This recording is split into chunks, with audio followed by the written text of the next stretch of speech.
President-elect Obama says he wants to create 3 million new jobs in the coming years. My next guest says small business is the economic engine of the United States, and it's being ignored by the incoming administration. Lloyd Chapman is the president of the American Small Business League. Lloyd, please explain this to us. Well, there's over 26 million small businesses in America. They create over 80% of the new jobs, and most Americans work for small businesses. And yet, if you look at Barack Obama's latest website, you won't find much for small businesses there. On the campaign website, he puts small business issues at a very low priority between seniors and sportsmen. And I just think that's the wrong place for issues about small businesses to when you're looking at the type of economy we're looking at. We're looking at the worst economic situation America's seen in many, many years. And if you want to create jobs in America, you need to start with small businesses. And I think Barack Obama is really going back on a lot of his campaign promises he made to small businesses. Yeah, in fact, your organization was a backer of Obama until right before the election. Why the change of heart then? Well, yeah, we endorsed him during the primary, and I did, dozens of radio shows for President-elect Obama.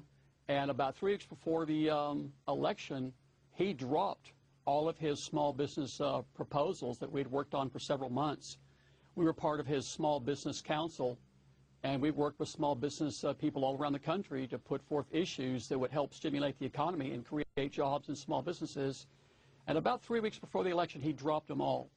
And in fact, the main one he dropped that we were upset about is in February, he said that he didn't think Fortune 500 corporations should get government small business contracts, and that's one of our main issues.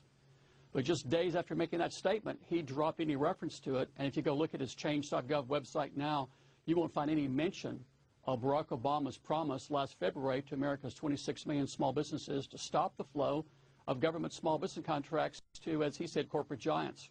Well, Obama actually got more ambitious over the weekend, saying now that his administration is going to create 3 million, not 2.5 million jobs. How can he do this without the help of small businesses? He can't. In fact, one thing that we're very concerned about is I'm predicting that Barack Obama will sign federal legislation that will actually create a loophole that will allow wealthy venture capitalists that were major supporters of the Democratic Party to participate in government small business contracting programs. And I was not happy when I saw that he nominated Karen Mills, a large venture capitalist from New York, to head the Small Business Administration. I think that's a clear signal that he does intend to adopt federal policies that will divert federal small business contracts away from the small businesses where most Americans work and into the hands of some very wealthy venture capitalists that were major contributors to the Democratic Party. Lloyd, what is the one thing that the Obama administration could do that would be most helpful to small businesses in 2009? Well, you know, I saw Carly Fiorina and Laura Tyson on television yesterday, and they were saying that the best way to create jobs in America and boost the economy is for the government to spend infrastructure dollars with those small businesses. And there's an existing federal program that's been on the books since 1953 that says 23% of all government contracts should go to small businesses.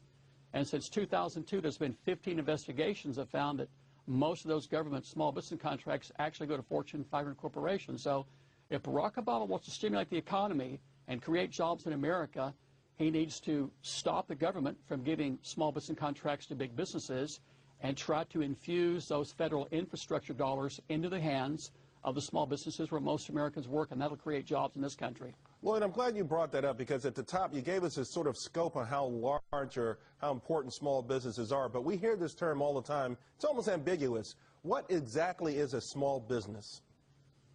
Well, the U.S. Census Bureau says 98% of all U.S. firms have less than 100 employees.